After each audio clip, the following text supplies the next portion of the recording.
All right, I just started it. Present.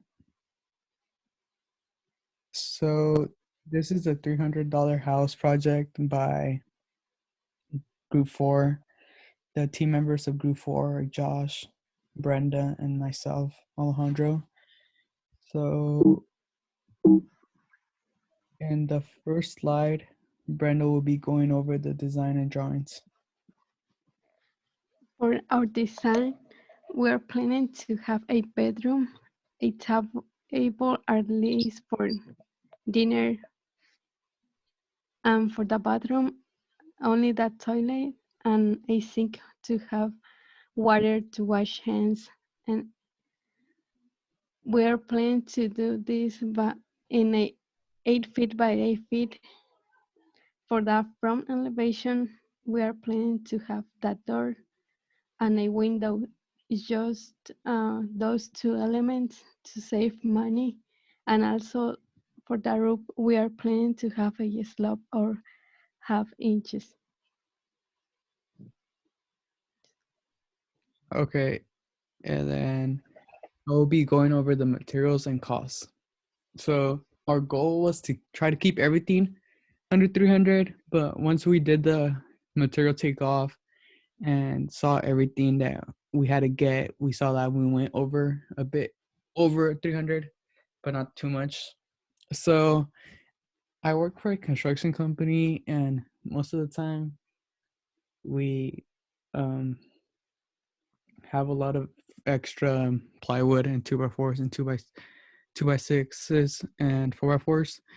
Or sometimes when we form for concrete, we only use the wood like once or twice, and most of the time the material is just in the yard.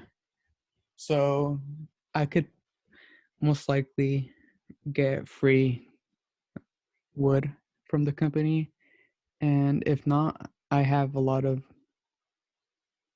plywood, plywoods, and 2x4s, 2x6s, and 4x4s at my house that I could easily get for free from my parents.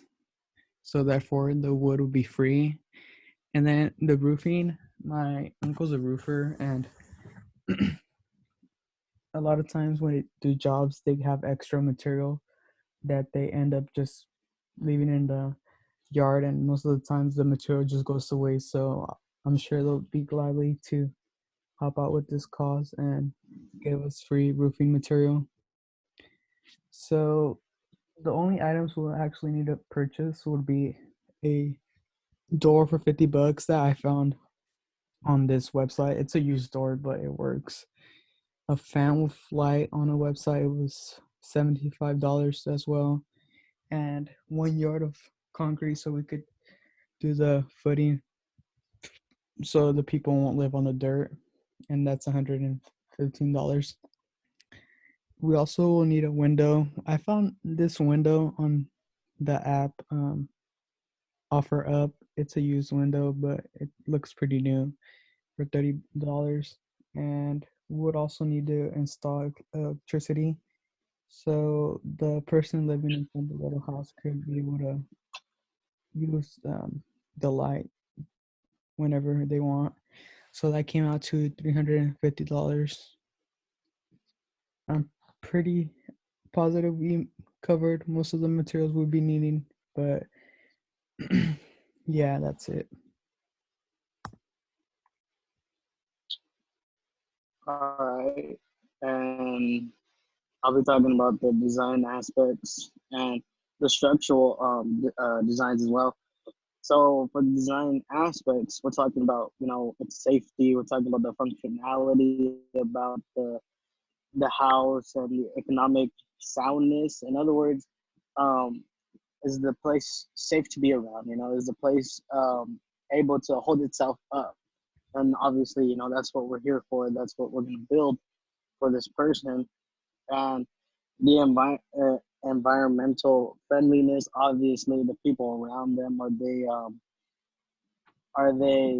um, gonna be able to be comfortable around their economic place, and about the people that live around them, are they gonna be comfortable enough to be around them, and um, when we talk about robustness, we are talking about the same thing as economic soundness. We're just trying to make sure it's in good condition, the quality of being based on valid reason or good judgment.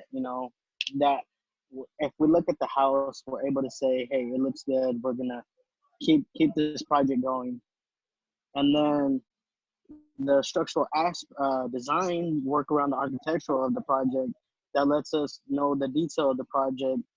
And this includes the goals of the project. We're talking about the structure, the technology, the roles and relationships that have to do with the project. So it's going to be a lot to handle within this structure. Even though it's a small house, there's a lot of detail that needs to be added into the structural design. So these are the requirements we added just to make sure we followed the rules. And that was it for our project. Thank you for your time.